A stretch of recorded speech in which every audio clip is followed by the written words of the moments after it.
Class 12th physics में current electricity में हमने पढ़ाया है व्यय विद्युत ऊर्जा की गणना। जो किसी सर्किट में या किसी कंडक्टर में जो करंट फ्लो की जाती है तो कितना हमारा करंट लॉस होता है, जिससे वायर गर्म हो जाता है। मैंने बताया कि करंट का इफेक्ट जो है वो 3 प्रकार से मध्यम उसका करते हैं। एक उसका होता है थर्मल इफेक्ट, एक होता है मैग्नेटिक इफेक्ट, एक होता है केमिकल इफेक्ट। तो थर्मल इफेक्ट यही है कि जब किसी कंडक्टर में करंट फ्लो की जाती है तो उसका करंट का कुछ पार्ट हीट में चेंज हो जाता है। हीट में क्यों चेंज हो जाता है? क्योंकि हमारी जो इलेक्ट्रिसिटी है उसका कुछ पार्ट कि जब वो हमारे कंडक्टर में जब फ्री इलेक्ट्रॉन्स चलते हैं तो due to resistance of the wire, उसके प्रतिरोध के कारण, या ये कह सकते हैं कि चालक में वो टकराते हैं बार बार, और जब चलते हैं तो टकराते हैं तो इससे उनकी ऊर्जा का लॉस होता है। तो जो ऊर्जा लॉस होता है वो किस में कन्वर्ट हो जाती है? हीट के रूप में। तो ये हमारा थर्मल इफेक्ट। तो कितना ऊर्जा लॉस होता है, कितनी एनर्जी लॉस होती है करंट की, उसके बारे में मैंने तुमको पढ़ाया है कि W बराबर VIT, W equal to I square RT, W equal to V square upon R into T। एक अलग यूनिट उसकी होती है व्यय विद्युत ऊर्जा को की यूनिट जो होती है वो हमारा है जूल, या जब हीट में कन्वर्ट हो जाती है तो मैंने पढ़ाया होता है कैलोरी में। कैलोरी इक्वल टू होता है 4.18 जूल। तो हम जूल को कैलोरी में कन्वर्ट करने के लिए जो भी हमारे W इक्वल टू VIT है उसमें हमने बताया था 4.12 एग्जैक्टली 4.2 से डिवाइड कर देते हैं तो कैलोरी में कन्वर्ट हो जाता है। तो 2 यूनिट तुमको पढ़ाई गई, एक जूल व्यय विद्युत ऊर्जा जो हमारी होती है, ऊर्जा की यूनिट, एनर्जी की यूनिट क्या होती है? जूल। तो जूल में हम उसको मेजर करते हैं। या मान लीजिए उष्मा जो हमारी हीट जो प्रोड्यूस होती है, हीट को जनरली हम मेजर करते हैं कैलोरी में, कितनी कैलोरी उष्मा उत्पन्न हुई। तो जूल को कैलोरी में मेजर करने के लिए उसमें हम 4.2 से डिवाइड कर देते हैं। अब एक यूनिट पढ़ाई चल रहे हैं, एक और यूनिट उसका जो है, जो हमारी इलेक्ट्रिकल एनर्जी जो लॉस होती है उसकी एक यूनिट है किलोवाट घंटा। किलोवाट घंटा, या उसी को हम कहते हैं यूनिट। जैसे होता है मीटर में कि कितनी यूनिट बिजली खर्च हुई, तो उस यूनिट को हमारे मैथमेटिकल व्यू में होता है किलोवाट घंटा। अब किलोवाट घंटा क्या होता है? ये भी जो है व्यय विद्युत ऊर्जा है। तो कैसे इसको कन्वर्ट करते हैं? किसी 1 किलोवाट सामर्थ्य वाले परिपथ में, 1 किलोवाट सामर्थ्य मतलब क्या होता है? 1000 वाट। तो 1 किलोवाट सामर्थ्य वाले परिपथ में 1 घंटे में जितनी ऊर्जा लॉस होती है उसी को हम 1 किलोवाट घंटा या 1 यूनिट कहते हैं। किलोवाट घंटा क्या होता है मैंने बताया इसके बारे में तुमको। अब कैसे निकालते हैं? चूंकि पीछे पढ़ाया गया है कि वैद्युत परिपथ में व्यय विद्युत ऊर्जा W इक्वल टू होता है VIT, P इक्वल टू, या यूं कह सकते हो P equal to W upon T, P equal to W upon T। इसलिए W इक्वल टू कितना हो जाएगा? W इक्वल टू हो जाएगा P इंटू T। तो P इंटू T, तो ये P को, P है पावर, पावर को हम वाट में कहते हैं। अगर इसको हम वाट में लिखें और इसको सेकंड में लिखें तो ये हमारा होता है वाट सेकंड, या इसी को हम जूल कहते हैं। ये जूल हो गया, चूंकि W की यूनिट होती है जूल। या इसकी अगर W इक्वल टू P तो watt into second equal to joule. अगर इसी P को अगर हम लिखें किलोवाट में, P वाट से बड़ा मात्रक होता है किलोवाट, मेगावाट, ये हमने पढ़ा है तुमको। तो ये अगर हम किलोवाट में लिखें, P को किस में लिखें? किलोवाट, इंटू T को लिखें घंटा में, तो हो जाएगा किलोवाट घंटा। ये हमारा है किलोवाट घंटा। वही व्यय विद्युत ऊर्जा ही हमारी है, W इक्वल टू PT।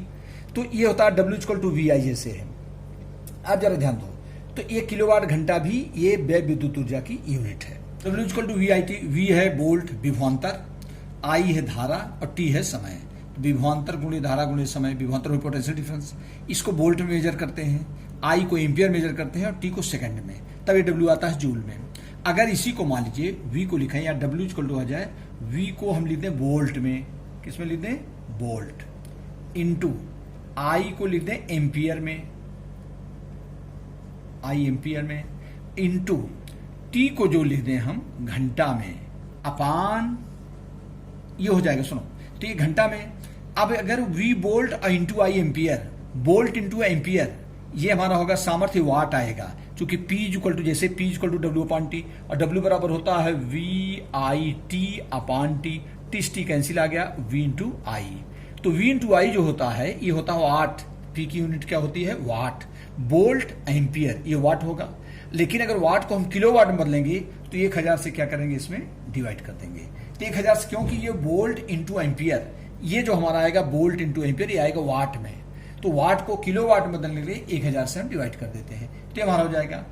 तो ये हो गया VIT T/1000 या W इक्वल टू PT जो मैंने बताया। अगर P को किलोवाट में लिखें और T को घंटा में लिखें तो किलोवाट घंटा हो गया। इस प्रकार से हो गया।